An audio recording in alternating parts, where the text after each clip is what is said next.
Welcome to our channel नाजरीन। आज की वीडियो में बात करने वाले हैं ड्रामा सीरियल माँ की आने वाली एपिसोड के बारे में। आने वाली एपिसोड बहुत ज़्यादा इंटरेस्टिंग होने वाली है। आसिया जो होती है तारा से कहती है कि अब तुम्हारी यहाँ पर कोई जगह नहीं है, तुम यहाँ से जा सकती हो। तारा आसिया से कहती है ये मेरे बाप का घर है, मैं यहाँ से कभी नहीं जाऊँगी।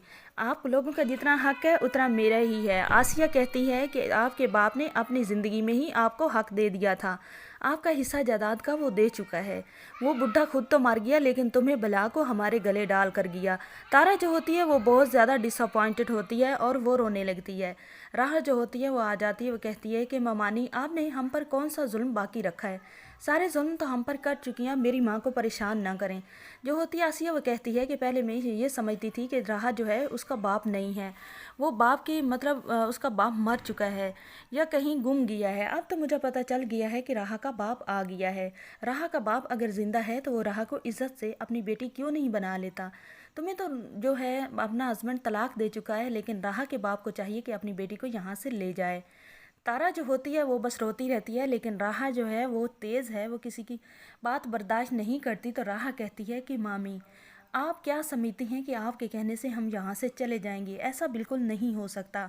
जो होती है आसिया वो राहा को मारने लगती है।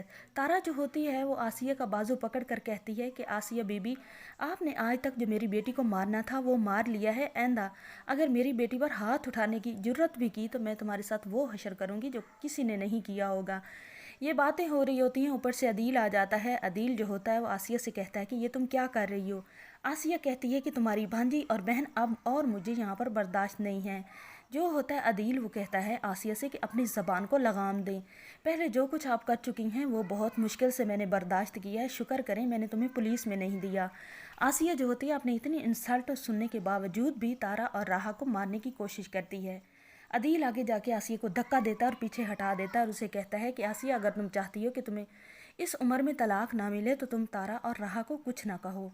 अब जो आसिया है वो तो और नए नए जाल बुनने के तरीके शुरू कर देगी ताकि वो तारा और राहा को इस घर से निकलवा सके। जब तक सैफ साहब थे तब तक आसिया मजबूर थी। अब आसिया को मौका मिल गया है तारा और राहा को जलील करने का।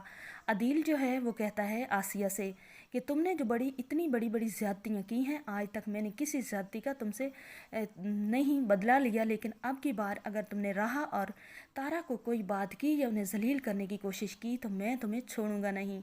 बतूल जो होती है वो अपनी माँ से कहती है कि मम्मा मैं आपसे बहुत मोहब्बत करती हूँ, लेकिन मुझे आपकी हरकतों की वजह से नफ़रत होने लगी है। पहले भी आपने इसी हसद की वजह से, लालच की वजह से मेरी ज़िंदगी तबाह की है। अब और आप क्या चाहती हैं कि क्या हो जाए। आसिया जो है वो तो हर तरफ से हाईलाइट हो चुकी है। तो आसिया अब बहुत पछताती है कि उसने पहले दिन ही तारा और राहा को जहर क्यों नहीं खिला दी।